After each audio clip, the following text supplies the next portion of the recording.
Assalomu alaykum. Mening aziz bilimli bolajon kanalining aziz muxlislari. Bugun matematikadan 119-dars 0 ning xossalari. Yondosh mavzu o'lkam tabiati. Ko'paytuvchi, ko'paytma 0. Birinchi masala. Masalalarga doir ifodalar tuzing. Buxoro bug'larini saqlab qolish uchun qo'riqxonada 3 ta qo'ra qurilgan. Ularning har birida 6 kishi ishlaydi. Qo'ralarda hammasi bo'lib nechta kishi ishlaydi? Har birida 6 kishi ishlasa, u yerda 3 ta qo'ra qurilgan bo'lsa, 6 ni 3 ga ko'paytiramiz. Undan keyingisi 3 ta qo'raning har birida 5 tadan bug'i bolasi dunyoga keldi. Qo'riqxonada hammasi bo'lib nechta bug'i bolasi dunyoga kelgan? Buni hammasini hozir birgalikda bajaramiz. Birinchisi, ya'ni bu joyda 3 ta qo'ra qurilgan bo'lsa, unda har bittasi 6 ta kishidan ishlagan bo'lsa, 6 ni 3 ga ko'paytiramiz, 18 ta ishchi ishlaydi. Keyingisi, 3 ta qo'raning har birida 5 tadan bug'i bolasi dunyoga keldi. Qo'riqxonada hammasi bo'lib nechta bug'i bolasi dunyoga kelgan? 3 ta qo'ra bo'lsa, bu joyda 5 ni 3 ga ko'paytiramiz. Bo'ladi 15 ta bug'i bolasi dunyoga kelgan. Desa, qo'ralarning birortasida ham kasal jonivorlar yo'q. Qo'ralarda hammasi bo'lib nechta kasal jonivorlar bor? Bitta ham kasal jonivor yo'q, lekin nechta bor deb so'rab turibdi bizda. Bu yerda 0 ta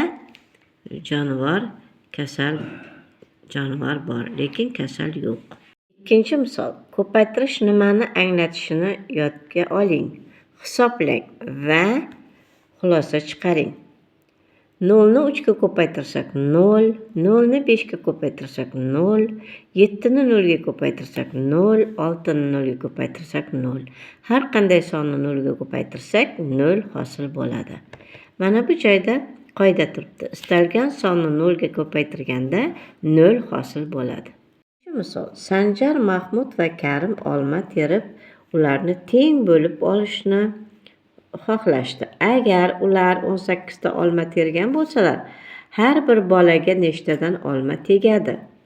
0 bo'lib 3 ifoda nimani anglatishini mumkinligini tushuntiring. Bu joyda 18 ta olmani 3 ga bo'lishimiz kerak. 18 ta olmani 3 ga bo'lsak, 6 tadan tegadi. Har bitta bolaga 6 tadan olma tegadi. 0 bo'lib 3 ifoda nimani anglatadi?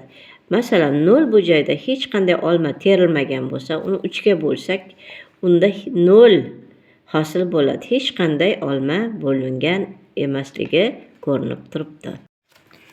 4-chi, o'zingiz masala tuzing va uni ifodalar bilan yeching.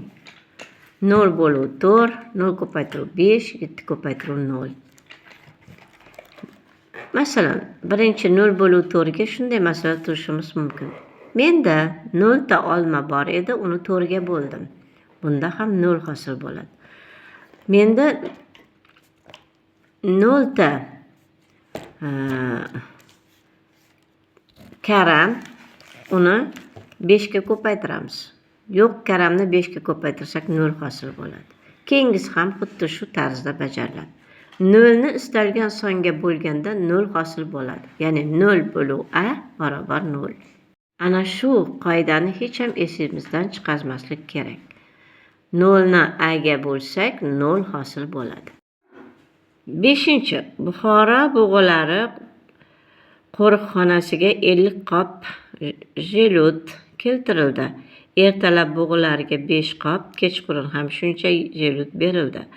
Agar har kuni bir xil miqdorda jelut berilsa, bu ozuqa bug'ularga necha kunga yetadi?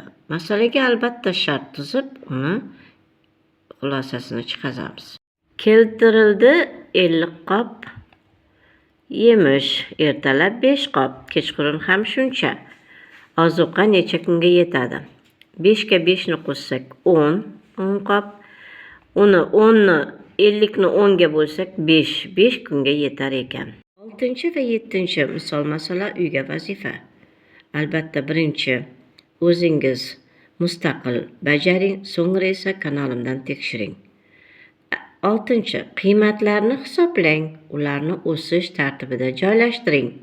Buxoro bug'ilari yana boshqacha qanday atalishini bilib oling. Mana bu joyda 6 ta misol turibdi.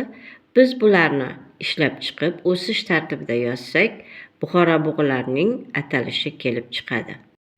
Mana o'sha 6 ta misolimiz. 14/7 qo'shib 0/3. 14 ni 7 ga bo'lsak 2, 2 ga 0 ni qo'shsak 2. 5 ko'paytiruv 6, ayirib 8 ko'paytiruv 3. Birinchi ko'paytirishlar bajariladi, ayirib tashlagan edik 6. Qovush ichida 0 qo'shuv 6, ko'paytiruv 3.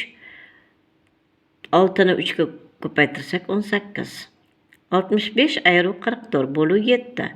65 dan 44 ni ayirsak 21, 21 ni 7 ga bo'lsak 3. 0 ko'paytiruv 5 qo'shuv 4 ko'paytiruv 3. 0 qo'shuv 12 bo'ladi 12. 7 ko'paytiruv 7, ayirib 6 ko'paytiruv 8. 49 dan ayiramiz 48 1 hosil bo'ladi. O'sish tartibida yozgan edik. Xon Gul degan Buxoroning bug'ilarining ikkinchi nomi kelib chiqdi. 7. masalaga diqqatimizni qaratamiz. Sxemani daftaringizga ko'chirib, chizing va tushirib qoldirilgan ma'lumotlarni to'ldiring. Ko'chatzorda 139 gektar yer daraxtlar bilan band. Butazorlar daraxtzorlardan 76 gektar kam yerni egallaydi. O'tloqzor esa butazordan 7 marta kam maydonni band etgan. Ko'chatzorlarning yuzi necha gektarga teng? Albatta mana bu sxemani siz daftaringizga chizasiz, so'ngra esa masalaga shart tuziladi.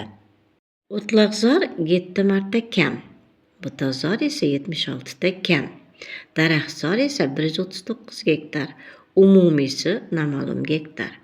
Uning uchun biz butazorni topishimiz kerak. 139 dan 76 ni ayiramiz, barobar 63 gektar. O'sha 63 gektarni o'tloqzor undan 7 marta kamligini bo'lgani uchun bo'lamiz. 63 ni 7 ga bo'lsak 9 gektar. Umumiysini topish uchun 139 bu daraxtzor, 63 esa butazor, 9 esa o'tloqzor. Umumiysi 211 gektarni tashkil qilar ekan. Mana bugun 119-dars ham yakunlandi. Albatta keyingi dars sizga yetib borish uchun obuna bo'lib qo'ying. Xayr mening azizlarim.